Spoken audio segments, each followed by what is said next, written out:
Well, it's my 38th birthday, and I f***ed up big time. Let's see why. So, woke up this morning, went to the greenhouse, and what did I see? All of my babies were frozen right in front of me. Few survived, but those that did will go stronger. They will continue to live. I didn't realize last night the heat was not turned on.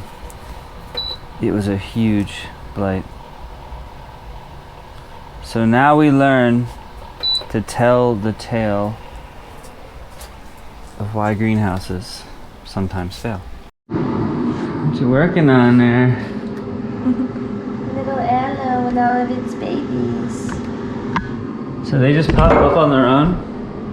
Yeah, kind of like out of nowhere, maybe like 6 months ago, and then they just keep coming. Will you replant them?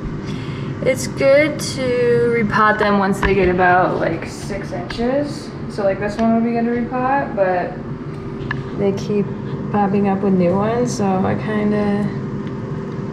I mean, as these keep coming up, this is just probably won't grow much, although there is like some good new growth here. But I'll probably wait till at least a handful of them are at least 6 inches. Nice. We got a birthday feast. Sourdough bread. Bacon. We do a lot of dumpster diving, and a lot of really good quality bacon gets thrown out in the dumpster, so guess what we do? We collect it. This bacon grease will go to fry these potatoes. And a delicious breakfast. And this is the secret weapon. Well, not the weapon, the secret sauce. Secret sauce. For all the plants. It's our bokashi compost tea. The sauce you don't want to eat. It's not a human sauce. Not the best smell, but the plants love it. So yeah, we ferment with bokashi. It's a Japanese style of fermentation, and it's quite lovely. It's very fast and it's stinky, but it makes this liquid fertilizer that's good for all the plants. Yeah, and it makes compost like 10 times as fast. So like in a few months you can have compost. Very cool. What's going on in here? Cinnamon rolls, sourdough cinnamon rolls. Oh boy. And so our birthdays are a day apart, so we have our in-between day tomorrow. Will be our cinnamon sourdough roll day. I also found this in the dumpster. Here, speaking of secret weapons, so I decided to make my own cannabis seeds, because cannabis seeds are very expensive. They're about $10 a seed, not a pack. A single seed will cost you $10. So I decided to get some males and females and grow them. Well, I got the seeds, and some came out male, some came out female, and I grew them. And I was actually cross-pollinating them with some other plants I had grown and cloned, and it was very sad. But like I said, talk about impermanence, this is months and months and months and months of growing and work through the whole winter. One day I woke up and 2 of the plants were like just starting to die, and then within 3 days they were pretty much dead. Very sad, very sad. That being said, I persevered. One survived. The ones that were dying, actually I got a few seeds from, but the one that survived had a ton of seeds, so it's exciting. I'll show you one more thing for this day. This is the new garden bed that we built for square foot gardening, or as I like to say, square inch gardening. Down there, new compost for the chicken bedding, and our little homestead is shaping up. Oh, how about this? These were 2 like coops that I built for the chickens, like little brooders. One was for inside, one was for outside, but now we're gonna turn them into garden beds. And perfect timing. We just got these grounding mats that we're trying out. Earth and Moon. That's some bracelets. You know, I'm a mostly full-time barefooter, so I'm grounding myself all day long. But in bed, a lot of people have been using these grounding mats, and We're gonna see how they do. Helps you ground while you're sleeping, because we're in these modernized worlds and we can lose connection to the earth. But it's extra exciting. Let's see. Making Spanish tortilla for breakfast. And this is a 3-month aged cheddar I've been working on. So we just give it a little taste, Ash.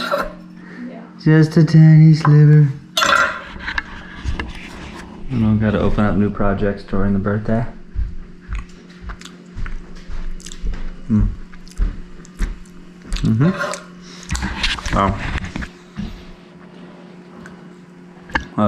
Oh yeah. It starts out, first I was like, it tastes kind of mild, but then it's just really got a nice sharpness. Wow. Cheddar. I feel like this is the best one. It's so interesting with fermenting cheese, because when you think of like, there's like funkiness and there's sharpness. A lot of times the sharpness is from the fermentation, the sour. So it's like sourdough bread. You're getting like a quick version of that, but really tasting, the longer it sits, the more like sour it gets, and it gives you that tanginess. Wow. It's cool to see how different things taste. Like bread tastes different than cheese, obviously, but oftentimes similar process. It's worth it. I like more now when it comes to fermenting projects. I prefer to do like longer things rather than like spending like all day just like cooking something that's going to be gone in a moment. Like I found it's really fun to put in a lot of time to these fermentations. You do like a ton of sauerkraut, and then you have kraut for like weeks and months and stuff. And cheese is similar, where it takes a long time to make it, but then like for months you're getting to like harvest basically your cheese. The cheese harvest. We're in the cheese harvest. And there we have a birthday breakfast right there. Homemade cheddar, homemade sourdough, Spanish tortilla, some basil we grew, avocado. I don't have many avocados these days, but when I do, they're delicious. Dumpster bacon. All right, so excited to wake up on this day. I mean, birthdays are kind of strange. March 13th. I've always like loved the number 13. 313 is like a lucky number. Birthdays are weird. You know, there's like this weird pressure to how are people going to react? How am I supposed to be? And all this stuff. And so I've just, over the years, I've kind of gotten to this place of like, birthday's just another day. Yeah, it's nice to be celebrated and honored, but when you're living more in the cycle of life and in that rhythm of nature and growing and things like that, every day is just another day, and you have the things to do that you need to do, and if you enjoy them and you treat them as more of a meditation and a practice, well, each day has the chance to be abundant and beautiful. And also each day is a chance to have issues, like waking up and literally all except one, I think. And you can see like this arugula looks really pretty, it looks great. And then some of these guys, some of them are okay. Actually, I pulled off a lot of the stems, but a lot of them died. And this is part of the learning process. Now, the radishes seem okay. They seem to be good in cold tolerance. This bed over here, it just seems to have more, I think because it's near the water, it just has more, it's like its own microclimate. So we'll see. I think a lot of these are going to be okay. But I started seeds early, partially for this reason, because, you know, winters are predictable. I mean, it's spring, I guess, technically, but still winter. I mean, it got down to like 19 degrees last night, and I just forgot to turn the heater on, and it was a blunder. So I thought I'd come on here and talk about blunders and making mistakes. And the biggest thing that has really got me through this whole spiritual journey for so many years is the idea of impermanence. Now, I'm at a point in my life, you know, Aj and I, we want to have kids and start a family and live this life, kind of more homesteading-esque, modern homesteading per se.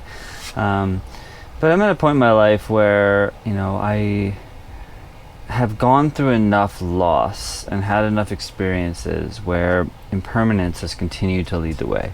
And what I've learned is that instead of just acting like, oh, whatever, things just die in this cycle of life, like, there is a mourning process that happens when you lose something or lose someone. And of course, depending on how connected you are to that person or the experience, it can be really extreme or it can be a minor thing. But either way, there is some kind of loss, and from my experience, there's some kind of mourning that you have to go through, this sadness, this space of, oh my God, I've lost this thing that I love, or this person I love and care about, and allow yourself to process that. Like in the case of losing my grandmother a few years ago, you know, it was a lot of processing. And I remember I was getting into crochet, and I would just sit there for hours and just, I was working on this big blanket, and I was just thinking about her and all of our memories. In the case of plants, it's still sad. They're like family members. You come in here every day and take care of them. And we also know that they're resilient, and there is no individual one. So impermanence to me has been really powerful, because there is a cycle of life, and things die and things are reborn in new forms. And when you have this awareness, even though it's sad to lose something, in time all things come back in some kind of way. So for me, having a greenhouse, this is my first time having one. Really, actually the second time. The first time I had one, I bought this little greenhouse online, and yeah, it was a it was a blunder. The biggest blunder. I literally, first day, put all these plants in, I was excited about, come back a few hours later, it was like summer and it was closed, and the plants just were totally cooked. I mean, the sun is so strong here. I was like, oh no. So that was my first greenhouse loss. And then a few days later, I went away on a trip, and then one of my neighbors posted something in that Nextdoor app. It was a picture of a greenhouse smashed in between two cars, and the title said, "Gone with the wind." Lost greenhouse. And it was my greenhouse blew away in the wind and like ended up down the street in a neighbor's driveway, just totally smashed. So that's my first experience of greenhouses. This one is far nicer. That was one I just bought online and popped up. But you know, things still happen, and this is how we learn.